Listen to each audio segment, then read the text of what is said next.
Hey, what's happening, everybody? My name's Lyric. I just wanted to say thank you to everyone who's been watching my videos. I can't tell if you watch the whole video or if you're just watching like 8 seconds of it. I don't know if it counts it I don't know how the thingy goes, but I appreciate for the interaction and just like that extra sort of like nudge that you're interested or that you find the information valuable. Excuse me.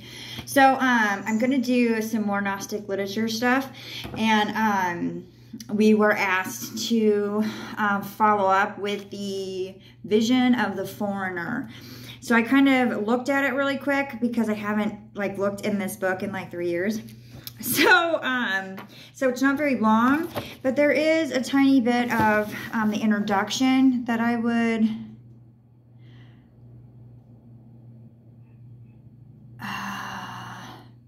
We're just gonna, let's see. Okay, I'm just gonna, because I underlined this, and let's see why I did.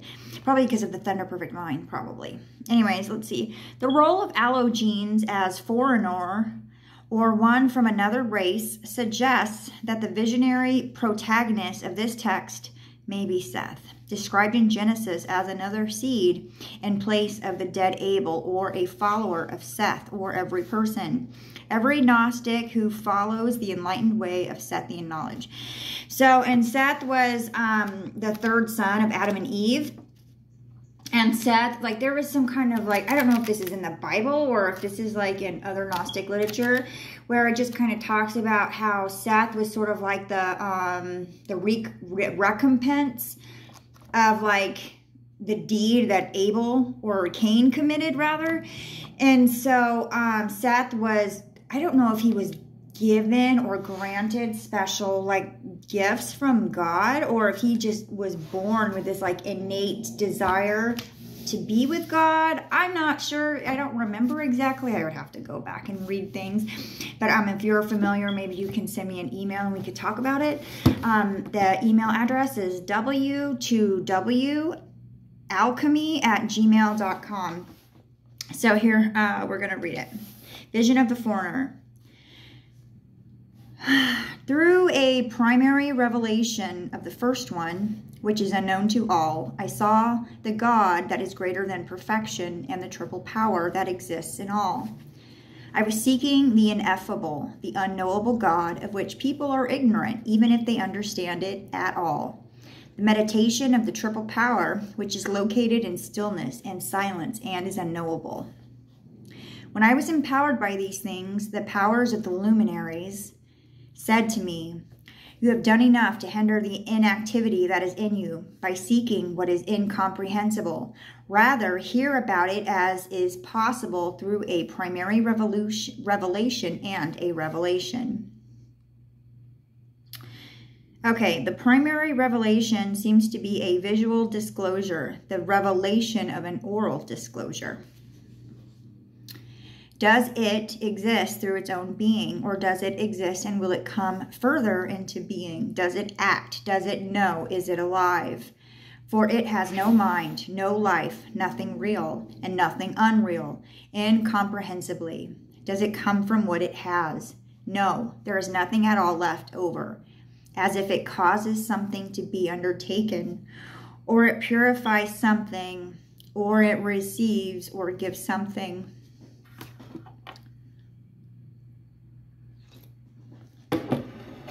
So this is not written as a poem. It's written like in couple heavy paragraphs. So because the way that this is written, it's harder for me to sort of like, I feel like I'm more just forced to take it in. So I'm just going to keep reading. Let me go back so I didn't finish the beginning of one sentence is on this page and the other sentence is on this other page. See what I'm saying? There's things we can do to make our lives a little bit easier, you know what I mean?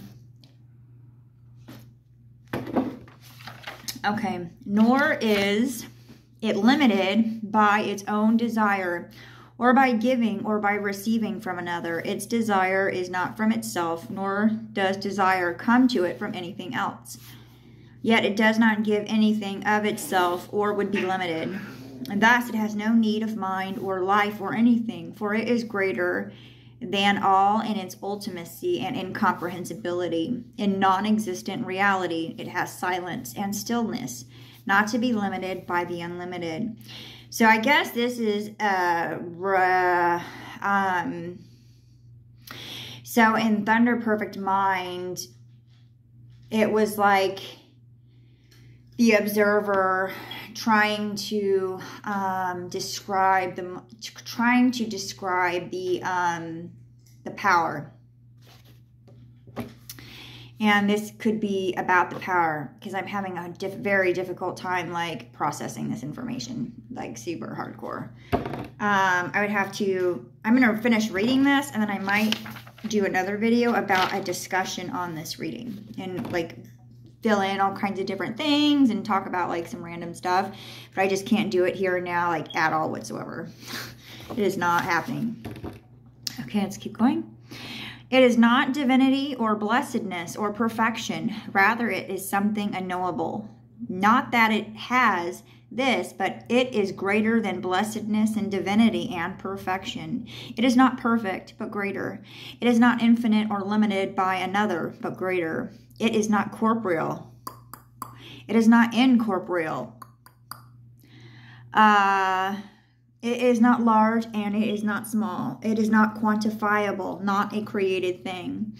It is not something that exists, which people can understand, but something greater, which no one can understand. It is a first revelation and a knowledge of itself, since it alone understands itself. For it is not among the things that exist, that is greater among what is greater. And it is like what it has and unlike what it has. It is not part of an eternal realm nor time. And it receives nothing from anyone. It is not limited, nor does it limit, nor is it illimitable. It is self-knowledge, since it is unknowable, and it is greater than what is good in its unknowability, having blessedness and perfection and silence, not blessedness or perfection or stillness, but something that is, that no one can understand, being at rest. So like I said, I can't really talk about that. I think it actually gave me a headache reading that, or I'm drinking too much coffee today.